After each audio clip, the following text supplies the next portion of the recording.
But I put my top 15 out for this week, and I still have them outside the top 15 because in my mind LSU was not a top 15 team this year when you look at the changes that had to be made from a defensive standpoint. I mean, we're talking about Brian Kelly had a new offensive coordinator, new defensive coordinator, new starting quarterback, taking over for a Heisman winner. And Nussmeier looked awfully good. I think he looked almost as good as Miller Moss of USC did. I'd have to say more important win for USC than terrible loss for LSU. I mean, LSU is going to be, I think, a factor in their league. They've got a lot of talent.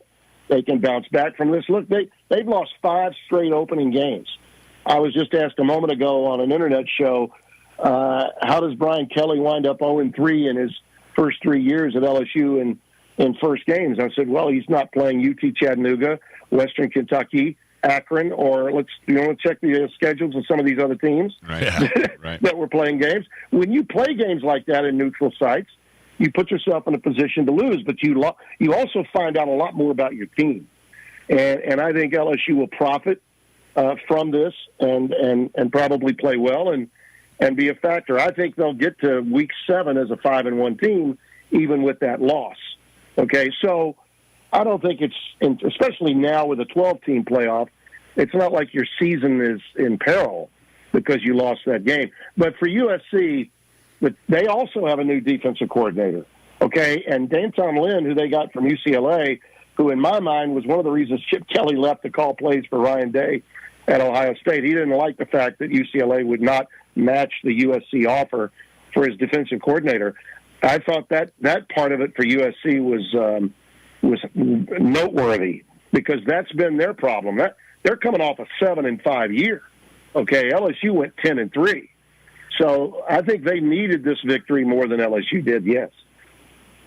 Talking to Tim Brando from Fox Sports. He calls college football games across the board. Tell me about Georgia over Clemson. I saw a thing on Kirby Smart and how he treats these kids, and he's trying to make them grow into young men and then men. And he's a stickler for little things, which I absolutely love. But Georgia looked pretty good again against Clemson. Yeah, well, other than driver's education in the offseason, he's done a hell of a job. Ouch. But beyond that, he's been great. He's been phenomenal, okay? And that team is just chock full of first-round draft picks. Yep. And Carson Beck is an incredible quarterback. Clemson, on the other hand, for whatever reason, Dabo Swinney is trying to build his program the same way he always did without having anyone from the transfer portal. And I'm sorry, but they're not as good as Georgia. Kirby can get away with doing it that way. Clemson cannot. I mean, they don't have anyone playing the position that remotely resembles Trevor Lawrence or Deshaun Watson, do they?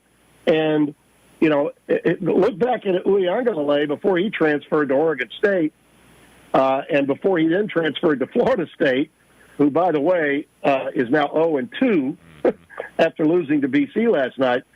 He won 11 games with DJU as his quarterback a few years ago. Probably should have done a better job of holding on to that kid because they don't have a quarterback right now, and they don't have a passing game to speak of. And you're not going to be able to run it on a team like Georgia. That's the sad part for Clemson is they've got a tremendous defense, one of the top 5 defenses in the country. Their front 7 is probably as good as any in the country, and they're not going to get much out of it until he starts understanding that in today's game, you got to go out and get some players at the skill positions from the portal. Okay, there's a reason Oregon had Bo Nix last year in his 7th year, and hell, what is Dylan Gabriel in now? His 25th year as a quarterback, and he's got him out there. That's part of the game now, fellas. Yeah, 63%. This is a stat factoid you need to hang on to, and it's something Dabo Swinney needs to read up and brush up on. 63% of the starting quarterbacks in FBS are transfer players. 63%. And 44 of those 33% of 63%, 44 of the 63% are in the Power 4 conferences. So you need to start surveying, the portal. It's part of the game now. Coaching coaches have to adapt, and Dabo is trying to play old school as though those 2 national titles he got against Alabama are still resonating in the game, and they're not. You gotta get it done now, and if your quarterback play isn't any good or is not up to par, you got to go and get some of these guys out of the portal that can pick up your offense right away and have impact. And they don't have that at Clemson right now. Down in Florida, it's worked real well for one team and not so much for another. I love what I see from Cam Ward in this Miami offense. That looks phenomenal. But then Florida State, you already brought him up. DJ Uiagalelei coming from Oregon State does not look good in the first 2 games. Well, Uiagalelei has not gotten any help. Their run game has been atrocious.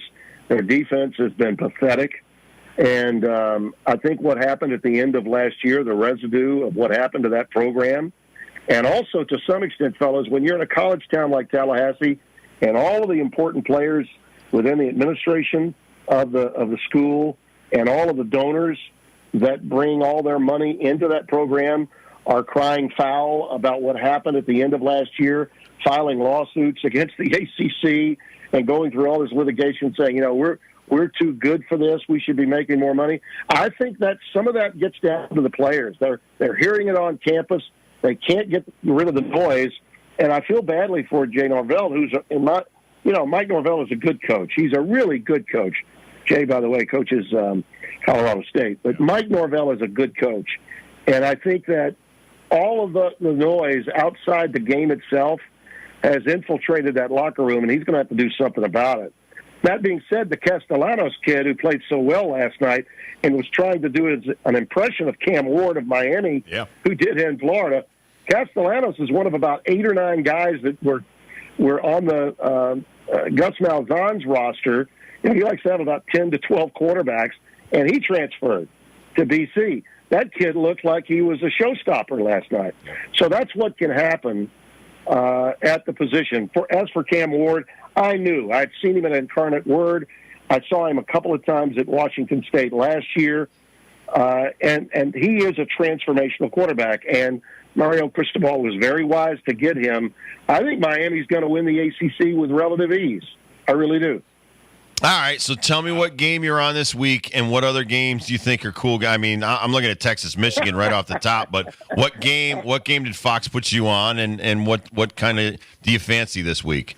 Well, Saturday night late, it'll be a throwback to Pac-12 After Dark, but it'll be Pac-2 After Dark hosting the Big 12. Texas Tech is going to be at Washington State. We'll be on at 9 o'clock. We'll be the last game on Big Fox this coming Saturday night. And then we'll turn around the very next week with a short week, fellas, and we begin that brand-new package of 13 games, 3 involving the Big 12, 9 involving the Big 10, and 1 the Mountain West. 13 outstanding games on Friday night that are absolute must-watches in my view, and we should have a lot of eyeballs on that game between Kansas State and Arizona. Arizona's another team, by the way, in the Big 12 to keep an eye on. I think there's 6 or 7 teams that can win that league. I've got Utah rated higher. I think I've got them number 7, I think, in the country this week. And I think they're going to win the league. But K-State is the next best team, and they'll be playing Arizona a week from Friday night. And that'll be where Devin and I are on Big Fox on the 13th of September. So Friday the 13th will be there. But this week, you guys on the East Coast will have to stay up a little bit late with me. It's all right. I'll be just settling into maybe my second glass of wine, and I'll be like, let's put Brando on. Yeah, if the game gets a little boring, we'll do a little dance fever for you to try to get you back up. If it gets boring, I'm going to text you. Feel free. All right. So I know our football program did not help this conversation one iota, but can you tell us anything you know that we might not when it comes to Big 12 expansion? Well, I'll be interested in what the talk there is. You can enlighten me more than probably I can enlighten you. Yeah, we want it. You do want it? Yeah, absolutely. You do want it. Yep. Yeah. Well, I think it's a tremendous opportunity for Mora and that program. And I thought what he did at the end of last year for you guys, I didn't think they could win that many games. I mean, I really didn't. I thought it was a lost cause. In fact, I was one of those that said, why would he want to go to UConn? I mean, it's not like Rentschler Field is a frozen tundra that everyone fears, right? So he took it because he saw possibilities. And what's happened here with the Big 12, and we've talked about him before, Brett Yormark is looking for a number of ways to do what? To create greater inventory and new revenue streams. And he believes UConn is a great opportunity to do that for his league. In turn, UConn's administration can say to itself and to everyone else, yeah, we know basketball is a standalone. That's who and what we are. Those are our banner programs, our men's and our women's basketball programs. But if we want to be a revenue producer the way other schools in today's intercollegiate athletics are, we can't just have a pedestrian independent program in football. We can't. You just can't function that way. So I think that's something that could be of great importance to the long-term future of the program. Now, here's my second question to you.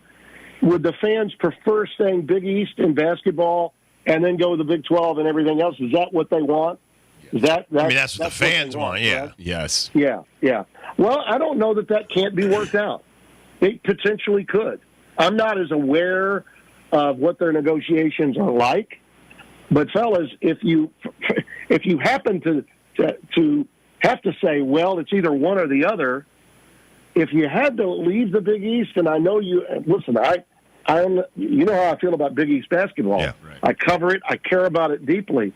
But if you had to leave the Big East Conference, what league would you most want to be in? Big 12. In basketball. Big 12. I mean, you'd have to say the Big 12 is next, right? I mean, that league with Kansas and Baylor, I mean, it's not like those are teams that your fan base wouldn't know anything about. But I know it's a difficult situation for your administration and one that they'll have to take a long look at financially.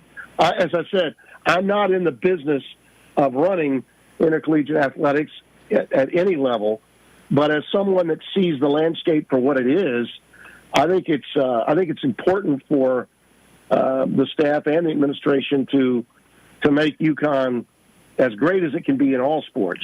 Okay, and we'll see what that could possibly be.